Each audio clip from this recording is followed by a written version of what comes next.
Welcome back to Joe Stunner Boxing. There seems to have been a fair bit of fallout from the Tim Tszyu Sebastian Fundora fight, not just regarding Tszyu's injury to the head, which produced a lot of blood, which a lot of people say, cost him his belt. I don't agree that was the full story. I definitely think you can make a case for stopping the fight. And I definitely think it hindered Tszyu. But as I've said in previous videos, you cannot rule out the fact that Fundora was swallowing blood, which if you've ever had to do it, you'll know is not a very pleasant thing. It limits your breathing. You have to essentially box with your mouth open, which loosens the guard, the mouth guard, and of course leaves you vulnerable to having a broken jaw. If you hit on an open mouth, it's easy to break a jaw.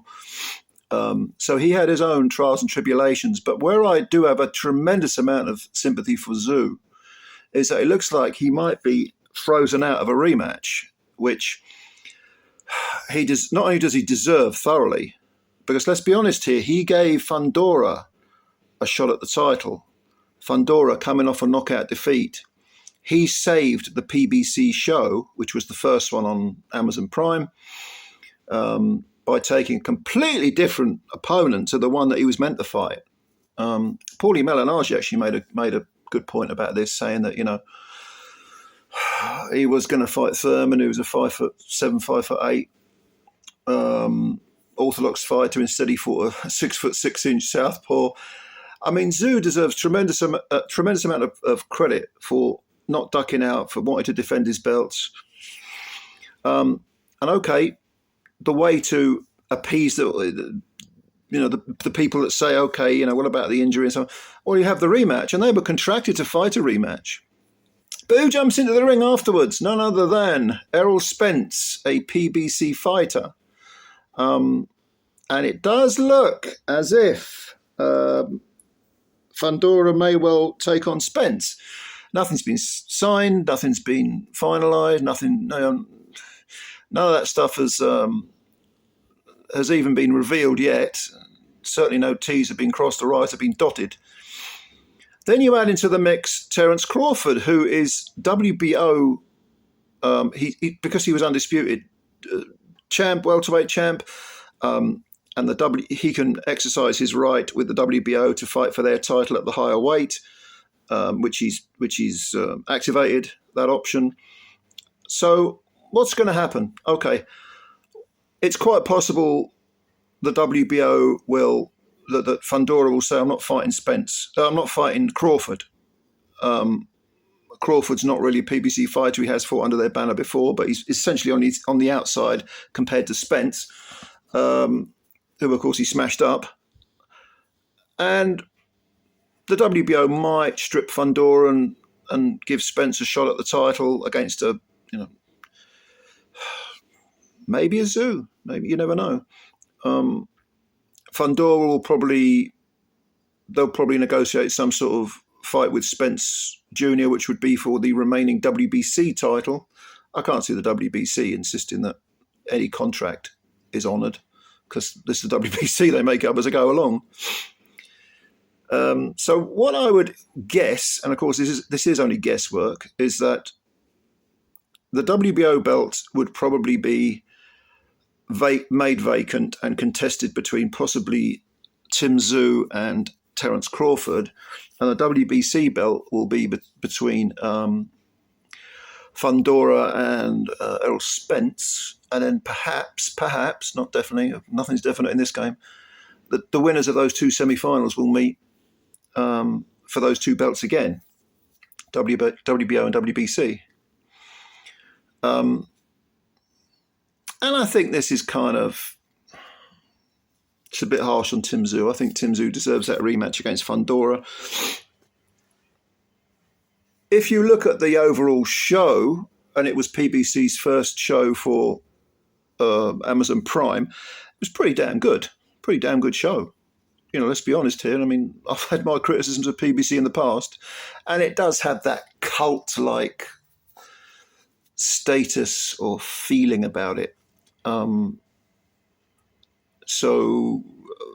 Yeah, I'm not overly keen on the PBC model or what they've tried to do in boxing at all. All that other side of the street crap. I don't like that. But credit where it's due. This was a good card. You had Rowley taking on Pitbull.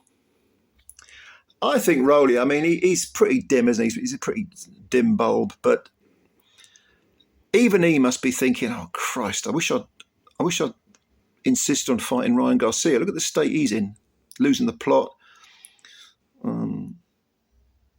I should really have fought him for bigger money. Instead, I took on Pitbull, who's far more dangerous, and I've lost my title. I wonder who that's down to. There was a time when Al Heyman was thought of as being the patron saint of boxers because he maximised their earnings. He certainly didn't maximise Rowley's earnings, did he? For that matter, he didn't maximise Deontay Wilder's when Wilder had the chance to fight Joshua for that $110 million DAZN money. And there have been other cases as well where he's probably put the PBC model before any individual fighter.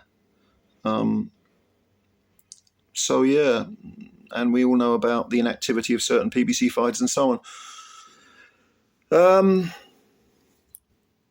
As far as Fundora's concerned, I mean, he has gate crashed the party.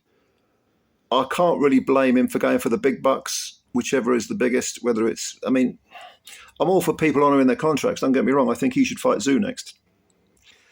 But if his management team say, well, there's more money with Spence or Crawford, what's he going to do? What's he going to do? I mean, it is, after all, prize fighting. But it's up to the ruling bodies to enforce the rules. And if there's a binding contract, you would hope that it would be enforced, Didn't have to agree to it.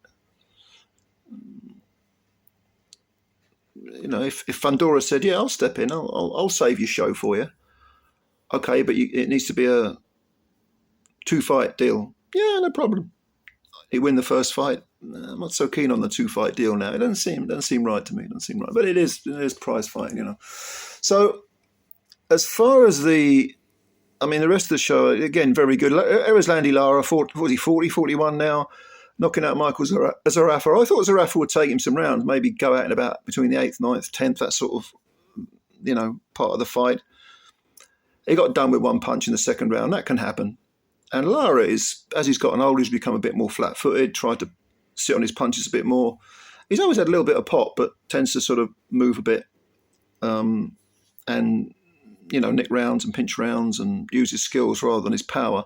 Now that he's at the age he is, perhaps he isn't quite as fast, and he would much prefer to, apply some of that power. So that was okay. It was a knockout, decent knockout, I suppose. Brian Mendoza. Brian Mendoza was on the show, wasn't he? Against what's the guy's name? I can't even remember. I know he lost. I can't remember the guy's name. It's not going to come to me. I watched the fight a day ago, and I can't remember the guy's name. He's a Ukrainian fella, tall, thin, big punching. Beat up Mendoza. Mendoza was badly beaten up, swelling on the side of his face. Wide, unanimous decision. The Ukrainian fella, what was his name? He answered some questions for me anyway, because he hadn't been very many rounds, but he handled that 12 round against a very good opponent well. So all in all, I thought this PBC card was decent. So we want more of the same. What did you think? And what do you think of this whole Fundora, Tszyu, Spence, Crawford? How do you think that all ties together? Leave your comments below. Are you like me in that you think Fundora should fight Tszyu again? Because Tszyu deserves it. Because he gave Fundora a shot, and now it's really down morally. From a moral point of view, it's down to Fundora to give Tszyu a crack. Or am I just being naive? It wouldn't be the first time, would it? But yeah, go on, let me know. Let me know what you think. And comments below. And also subscribe to the channel if you're new, please. And hit the like button.